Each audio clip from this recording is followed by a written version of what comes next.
Buenas, bienvenidos a la Masterclass Habilidades Esenciales del Profesor 2, Habilidades Comunicativas. Soy el profesor Álvaro Moraleda y esta Masterclass está circunscrita a un conjunto o a una serie de Masterclass relacionadas con habilidades esenciales del profesor. Como ya decíamos, esta Masterclass, se incluye dentro de un ciclo de Masterclass relacionadas con los elementos esenciales del profesor, de las cuales hoy vamos a focalizar la atención en las habilidades comunicativas. Por ello, vamos a ver los tipos de comunicación que hay, cómo se procesa la comunicación, los elementos de la comunicación verbal, por qué nos cuesta hablar en público, a su vez veremos el lenguaje no verbal, la comunicación no verbal, hablaremos también de la escucha activa y por último veremos los diferentes estilos de comunicación. ¿Qué es la comunicación? Bueno, si acudimos a Zygmunt Bauman, él comentaba que éramos seres socialmente conectados.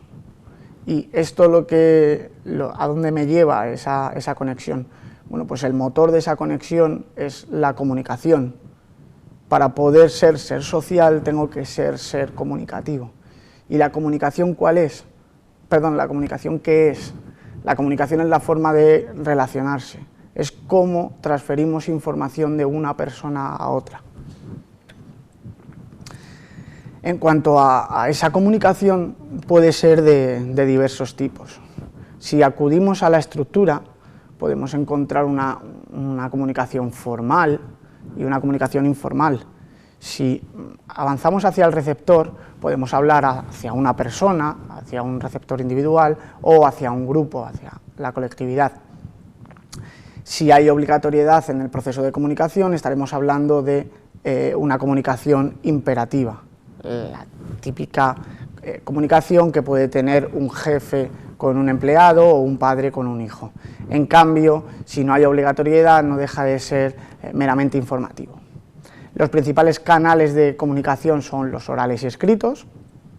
En cuanto al sentido jerárquico, tenemos una jerarquía horizontal entre el grupo de pares, por ejemplo, unos chicos que están hablando entre ellos, y luego una jerarquía vertical, que aquí estaríamos hablando del jefe con su empleado o el padre con su hijo. Y en cuanto al lenguaje, vamos a encontrar dos tipos de lenguaje, el lenguaje verbal y el lenguaje no verbal. En cuanto a cómo procesamos la información, cómo procesamos los procesos de comunicación, aquí tenemos que tener en cuenta que para que haya una comunicación deben aparecer dos sujetos, el emisor y el receptor. El emisor debe en primer lugar codificar la información, tiene que hacer uso de sus habilidades cognitivas para poder pensar qué es lo que va a decir. Y una vez que tenga claro qué es lo que va a decir, y esto generalmente se hace en milisegundos y de manera no consciente, procede a transmitir la información. Transmite la información, bueno, pues de manera verbal o de manera no verbal. Y con todo ello, ¿qué transmite? Bueno, pues transmite un mensaje. ¿Qué es lo que quiere decir? Un código, que es la manera o cómo lo quiere decir. Existen filtros que yo utilizo para transmitir la información de una manera u otra manera. Por ejemplo, si al emisor no le gusta la chaqueta del receptor y decide decírselo, utilizará un filtro para no ser hiriente. Y luego, por otro lado, encontraremos también ruidos en esa transmisión del mensaje, que es todo ese conjunto de variables que pueden alterar a la propia transmisión del mensaje. Todo ello debemos contextualizarlo de manera coyuntural en un determinado tiempo y en un determinado lugar. Y a su vez el canal que utilizaremos pues, es la vía, como decíamos, puede ser oral, escrita, verbal, no verbal, etc. Tras ello, avanzamos hacia el otro interlocutor, que es el receptor. El receptor, mediante sus sentidos, capta el mensaje que el emisor transmitía. Y sobre esa recepción volvemos a esos procesos cognitivos de codificación de la información. Lo que va a hacer ese receptor es, una vez que yo capto la información, procesarla. ¿Qué ocurre? Que a su vez el emisor está pendiente de cómo procesa la información el receptor, y ese va a ser el feedback que va a recibir, cómo se queda una persona cuando yo le cuento algo. Con todo ello, el procesamiento, ¿hacia dónde va a avanzar? Pues a desarrollar una idea, codificarla, transmitirla, recibirla, decodificarla, aceptarla, darle uso y a su vez darle un feedback o retroalimentación. En cuanto a los elementos de la parte verbal, de la comunicación no verbal, tendríamos que hablar de dos grandes bloques. Primero, la relacionada al sonido, en este caso en la comunicación no verbal es la relacionada a la voz, y por otro lado la ausencia de esa comunicación verbal, el silencio. Dentro de la voz podemos matizar tres elementos sustanciales. Por un lado, el ritmo, la velocidad con la que se habla. En educación no debemos hablar especialmente rápido. ¿Por qué? Porque el objetivo es, por un lado, y con una perspectiva más egoísta, que el profesor tenga un tiempo determinado para ir enlazando las ideas que va a transmitir, que ese procesamiento de la información sea lento, que esa comunicación sea lenta para que el proceso del proceso cognitivo de procesamiento de la información que va a querer transmitir pueda hacerse con un tiempo determinado. Y a su vez, de cara a los alumnos, le da tiempo a procesar esas ideas. Por otro lado, el volumen. El volumen es la intensidad con la que yo manejo la voz. Se suele utilizar volúmenes distintos cuando queremos resaltar algo, cuando queremos enfatizar en algún concepto, en alguna idea, en alguna teoría. Es conveniente utilizar un volumen no excesivamente alto, puesto que un elemento de trabajo del profesor son las cuerdas vocales y al final el desgarrar mucho la voz puede generar patologías. Pero a su vez hay que intentar modular, que avanzamos ya hacia la entonación, que es esa modulación de las frases. Vamos a intentar no seguir una linealidad a la hora de transmitir, sino adaptar el tono, adaptar la velocidad, adaptar el volumen, para así generar ideas generales o ideas sobre las que yo me quiero basar, o sobre todo para focalizar los elementos que son centrales de mi exposición.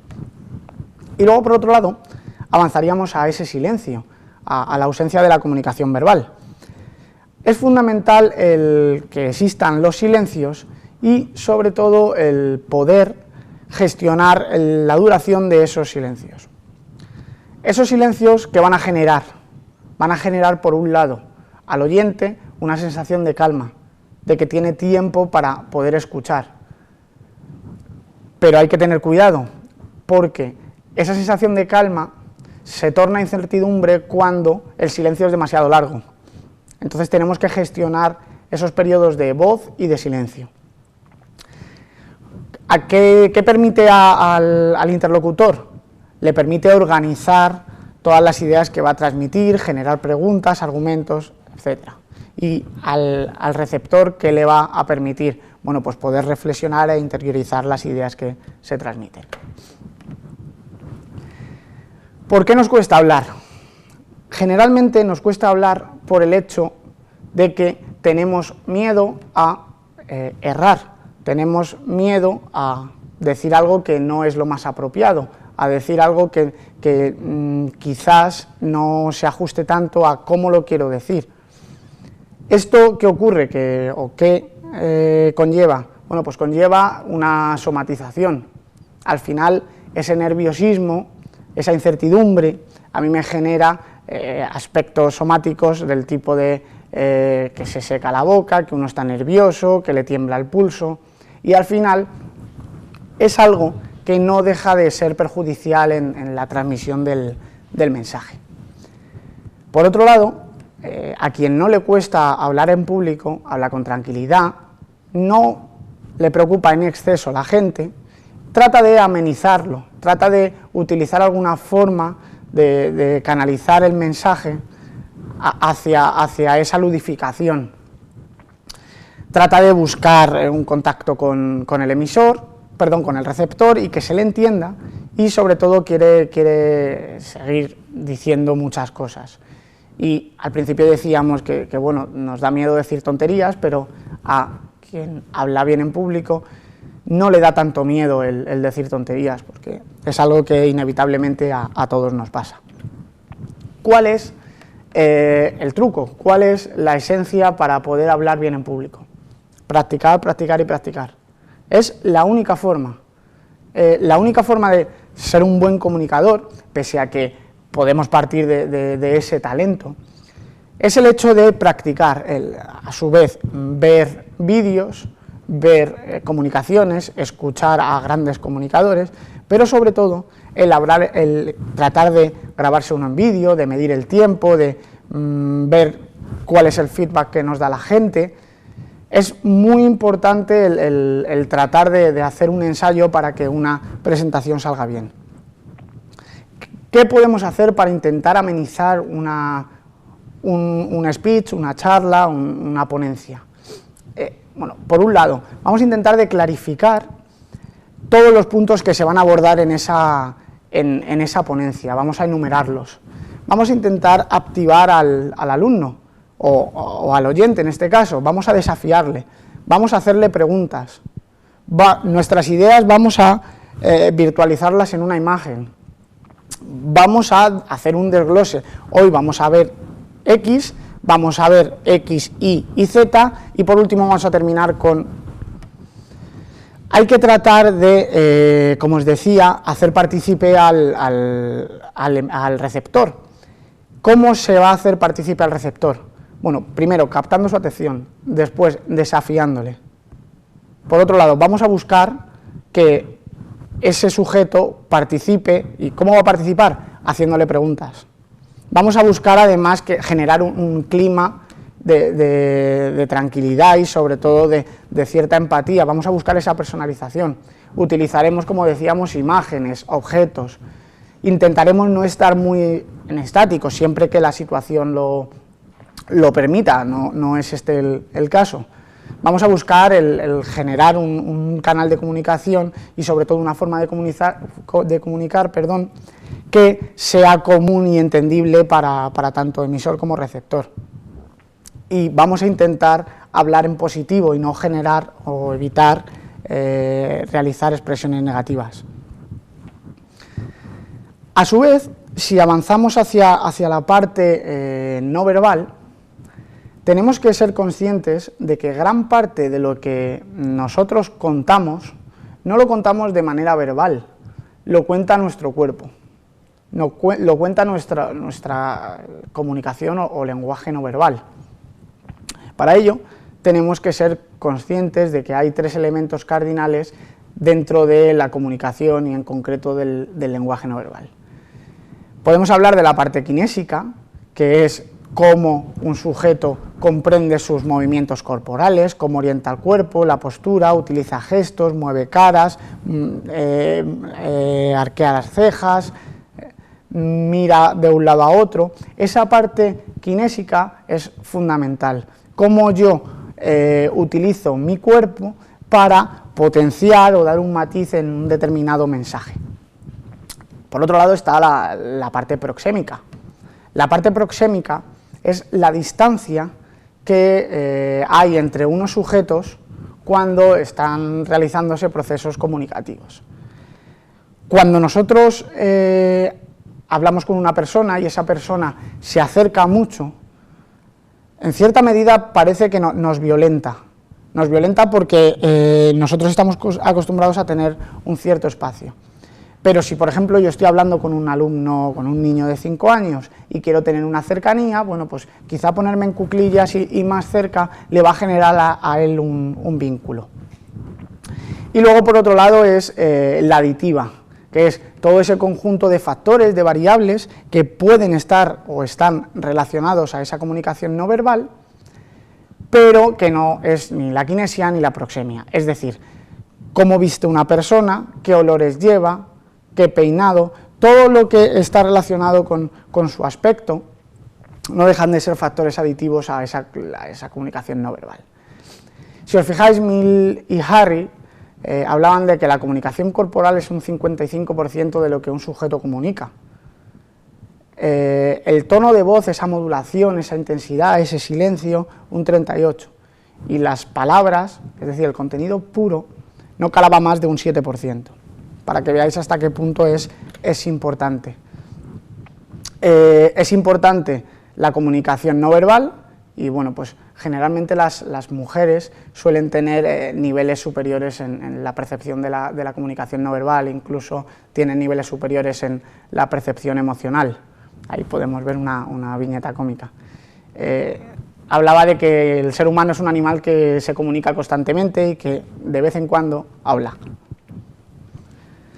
Seguimos con el lenguaje no verbal y para eso os traigo a Mafalda. Sonríe, sí, pero no como lo hacen los sujetos de las imágenes que están al lado. ¿Por qué? Es evidente cuando una sonrisa es pura de cuando no lo es. Y aquí podríamos hablar de la psicología en cuanto a la sonrisa de Duchenne. En la sonrisa de Duchenne ocurre que, y es algo que podréis comprobar rápidamente, que el ser humano, salvo a gente que lo ha entrenado mucho, a actores, actrices, les es complicado el utilizar una sonrisa o forzar una sonrisa cuando realmente no está lo suficientemente alegre para sonreír. ¿Esto por qué ocurre? Porque cuando uno sonríe, el cigomático superior, que es un músculo que hay encima de la boca, se contrae. Y esa contracción del cigomático superior te hace que la sonrisa sea realmente pura. ¿Qué ocurre? Que cuando una persona intenta forzarla, se puede ver en esos casos que es bastante evidente que esa sonrisa no es real. Con todo ello, ¿cómo escuchar? Es importante el escuchar, la escucha activa, pero hay mucha gente que asume que la escucha es el proceso en el que yo estoy callado para que el otro termine y poder contar lo que yo considero, y no. Escuchar lo que tiene que tratar es de generar un vínculo y sobre todo de que el receptor busque el comprender lo que ese sujeto está diciendo. Es decir, no nos callamos para responder al otro, sino nos callamos para intentar comprender al otro. Esa es la verdadera escucha activa. Y la escucha activa es poner en conjunto a todos nuestros medios o mecanismos para entender lo que ese sujeto quiere decir. Y a su vez vamos a buscar un interés hacia el mensaje y hacia la conducta que él está teniendo conmigo. Para ello vamos a tener una postura positiva, vamos a mantener el contacto visual, vamos a estar de cara o no girarnos cuando una persona nos está hablando, vamos a alentar a que ese sujeto siga comunicando. ¿Esto cómo se incentiva? Bueno, pues además de la parte no comunicativa, con pequeños incentivos verbales, onomatopeyas, nosotros utilizaremos también un tono adecuado, vamos a intentar no juzgar lo que esa otra persona cuenta, sobre todo una parte que es muy importante, el no interrumpir. Lo más importante que le puedes dar a una persona es tiempo. Entonces, si tú le estás dando un tiempo de escucha, él va a entender que realmente estás interesado por lo que él te está contando y se va a generar así un vínculo mucho mayor. Y por último, os hablaré de los diferentes estilos comunicativos. Podemos ver que existe un estilo agresivo, un estilo asertivo y un estilo pasivo. En educación es fundamental el ser un comunicador asertivo. ¿Por qué? Porque si avanzamos hacia la agresividad, el estilo de comunicación agresivo no respeta a los demás. utilizamos la coerción, la manipulación y la hostilidad. Esa forma de comunicar no deja de ser un reproche, una actitud negativa, una ofensa al otro. Y a su vez, en el otro polo está el estilo de comunicación pasivo. En ese estilo de comunicación pasivo, el sujeto trata de no comunicar, es un sujeto introvertido. Y esa introversión es por miedo a errar en lo que uno dice, el no tener convencimiento, y siempre va a estar casi pidiendo perdón por lo que comunica. ¿Qué ocurre? Que nosotros tenemos que buscar, la virtud está en el centro, y tenemos que buscar una tendencia central hacia esos dos polos, y ahí estaríamos hablando de la asertividad. La asertividad es hablar de manera clara, directa, tanto la parte cognitiva, como la parte conductual, como la parte emocional, como la parte volitiva. Al final es hablar de manera clara en cuanto a los sentimientos, las creencias, las opiniones y los derechos, siempre respetando a todos los demás. Y con todo ello acabaría esta masterclass. Si hay alguna duda, muchas gracias.